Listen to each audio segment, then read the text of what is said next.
Now, Props and Locks on Fox 32 Chicago, presented by Bet Rivers Sportsbook.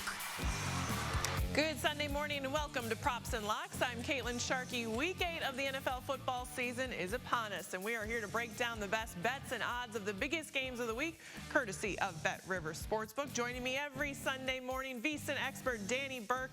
Danny, let's start with the Bears and Saints at Soldier Field. Bears catching 4 at home.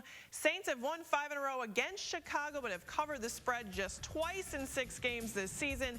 Allen Robinson is cleared to play for the Bears. Michael Thomas, however, will not play for the Saints. Danny, first thoughts about this one? Yeah, Caitlin, and this is really tricky because this is kind of a fade the Bears scenario for what a lot of the public is thinking. I mean, they're coming off a really bad game against the Rams, especially offensively. Now, in terms of the total, this one opened at 47. You've seen that drop to 43. We know bear weather is upon us. The wind is going to be crazy. It's going to be a little bit frigid out there. We're going to see that in a lot of games, but specifically this one as well. So the biggest question for me is, can the Bears improve offensively? And I'm not too convinced on that. In DVOA, they rank in the bottom tier for offense. Saints are on the complete top tier, so it goes opposite ways offensively. And defensively, we know that's where the Bears thrive. But can the Saints do well defensively too? Well, they rank 10th on DVOA defense, so not too shabby of a defense for New Orleans coming into the game. And with that win going to be a big factor, who knows even how much these teams can pass the ball. So who's got a better ground game? Give the favor to New Orleans here. So now that the line, it went up to as high as about 4.5, even 5. It's back at 4. I would lean that direction a little bit, but I'm kind of looking at a different angle. I think you can look at the first half total, 20.5, so just complete total for the first half. I think you can look under 20.5 in that spot, because the Saints, yes, they've gone over that in every single game thus far, but you add in the weather, you add in the Bears' inability to move the ball offensively, and you add in how good they are defensively. I think this is going to be a slower paced game with a lot of action on the ground. I think first half total under 20.5 could be the play, because look, the Bears are only getting about 9.4 first half points per game and only allowing 10 points in the first half per game. So I think it could be a lower scoring affair. And speaking of that ground game, let's look at a prop bet for this Week 8 matchup, and it spotlights Saints star running back Alvin Kamara over 58.5 rushing yards. Bears run defense allowing 4.3 yards per carry. 2 running backs have rushed for 100+ yards against the Bears this season. Do you like the over here with this prop, Danny?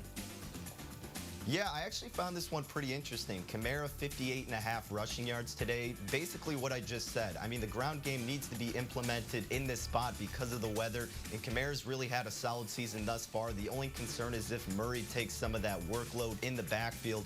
But look, Kamara's averaging 61 rushing yards per game. He's gotten over this prop mark in about half of the games so far, and one of them he didn't get is because he got 58, so he just missed it by a yard. And this Bears defense, while it's very sound and solid, the one part of that defense that has struggled is the run defense. So I think Kamara could certainly go over that 58.5 rushing yard prop. And you were talking a little bit about the team total. When you're looking at this matchup, and you kind of alluded to it with the weather, when you think weather plays a factor, do you shy on the side of going with the under when it comes to point totals? Yeah, 100%, Caitlin. And a lot of people, when they look at the weather, they get kind of scared when you see snow or rain. But really, the big factor is the wind. Now, it looks like in a lot of these games, the Bears being one of them, some winds can get up to over 20 miles per hour. And naturally, that's going to affect the passing game, the kicking game, so many different things. So don't be too scared if you see it with the rain or the snow. We saw it last weekend with the snow in Kansas City against Denver. And Kansas City almost got over the total themselves. So that's not really as big of an issue as it is typically with the wind, and there are so many scenarios of that today, so be sure to check those out before you place your wagers. And speaking of wind, it'll be windy in Green Bay. Moving on to an NFC North battle, the Vikings and Packers. Green Bay at home and a 6-point favorite. No Aaron Jones again this week for Green Bay, but Minnesota has Dalvin Cook, and the Packers not typically great against the run. Danny, what's your lean here?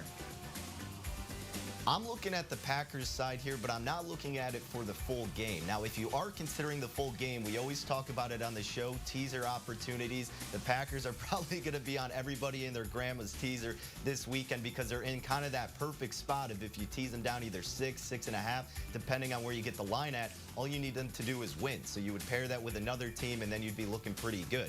However, like I said, I'm looking at the first half angle here. Now, the weather isn't going to be too good at Lambeau either, but I think the Packers Packers team total first half over 13.5 could be a good play.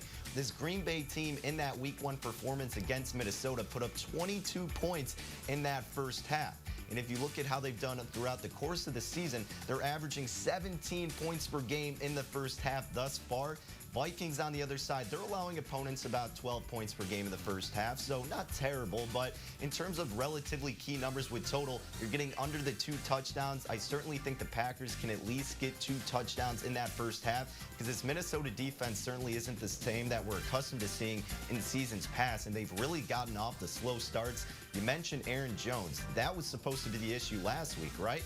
And that line moved from 3.5 down to 3. Here on the show, we jumped all over that, and the Packers cruised to a nice win over the Texans. I think the same thing is going to be fine. Jamal Williams will suffice in that role. I think the Packers offense will continue to cruise, so I like Green Bay first half team total over 13.5. What do you think about Packers just money line, Danny? Well, the issue here with the money line is you don't necessarily want to lay that much on the price. So when it's as high as about 6, 6.5, you look more toward the spread, and it's under the key number of 7. So yes, if you want to back the Packers, now's the time to do it, hoping it doesn't move up to 7 around game time. But a lot of the sharp money originally came in on Minnesota catching 7. And remember, the Vikings are coming off a bye week here, and it is a division game. So as hot as the Packers have been, this could be a decent opportunity for Minnesota. But that's why, in terms of if you're looking at the full game, I would elect to tease down the Packers by either 6 or 6.5 points. So all you need them to do is win. You pair that with another team, and that'll get you going pretty good. All right, sounds good. Still more to come on props and locks. More of Burke's best bets as we continue with a look at some other Week 8 action. And remember, you can always place your bets at betrivers.com or using the BetRivers mobile app. We're back after this. Props presented by BetRivers Sportsbook. And welcome back to Props and Locks. I'm Caitlin Sharkey, joined by VSiN expert Danny Burke. Danny, let's continue with our slate of Week 8 games. We have the Lions and Colts. The Colts laying 3 against Detroit, total at 49.5. Lions have won 2 in a row, but not yet at home. Colts coming off a bye. Indy boasts the league's number 2 defense and yards allowed. I got to go with Phillip Rivers and company for this one, Danny.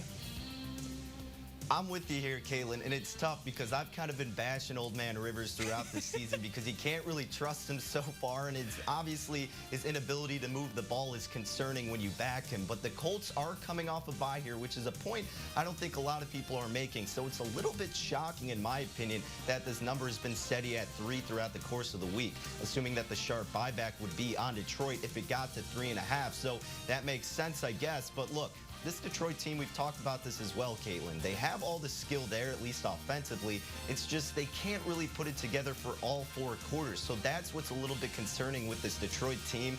Originally, I looked at taking the 3 with Detroit. Would even recommend teasing them up as a home dog here. And we talked about teasing down the Packers. You could do an NFC North teaser, tease down the Packers, tease up the Lions. But with this number at 3, if I'm just looking at the spread, I do give the edge to Phillip Rivers and the Colts because it comes down to defense. The Colts are certainly superior in that category. The Lions have been lackluster on that side of the ball. So I think that does give the advantage to Indianapolis, along with coming off the bye week. And it is still kind of hard to trust the Lions. I know they've won the past couple games, but I think you give the edge to the Colts coming off the bye week. All right, next up, another huge game for the Steelers, going head-to-head with the Ravens. Pittsburgh still undefeated, but Baltimore favored by 4 in this one. Winner gets first place in the AFC North. 2 top scoring offenses here, Danny. Over/under at 46. Your thoughts?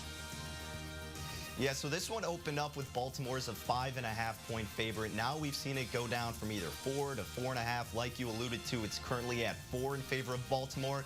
Another scenario where the bye week is going to play a factor. Now the Steelers on the other side, they're coming off a tough battle against Tennessee. They do escape with the win as the dog, and they'll be the dog once again in this spot. And Harbaugh with the Ravens has historically done well against the spread.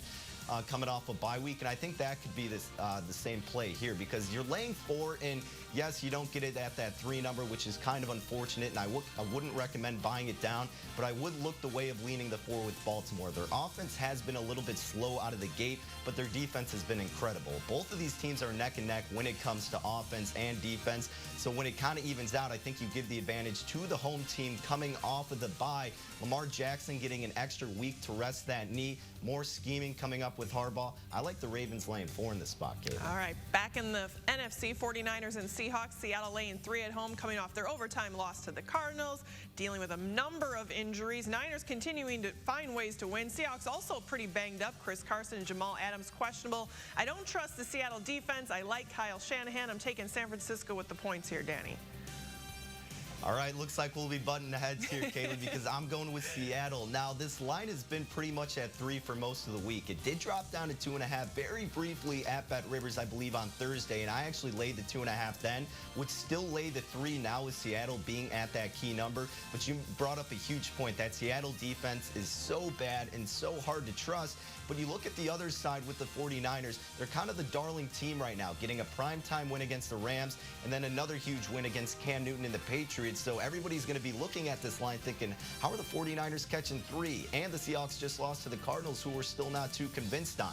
Don't be fooled by that. I think laying the 3 with Seattle and Russell Wilson will be a good bet here. They're still going to be able to move the ball. Don't know how much I trust this 49ers team still just yet, and I know I can trust MVP Russ, so I like laying the 3 with Seattle. All right, and to wrap up quickly, the 3-3 Raiders headed to Cleveland to face the Browns. First game without Odell Beckham Jr. They are favored by 1.5 total at 48. A tricky spread in this one, Danny.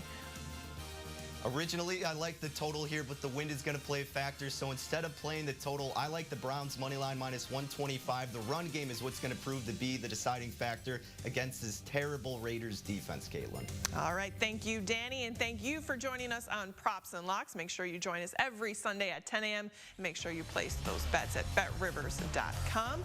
Fox Kickoff Sunday is next.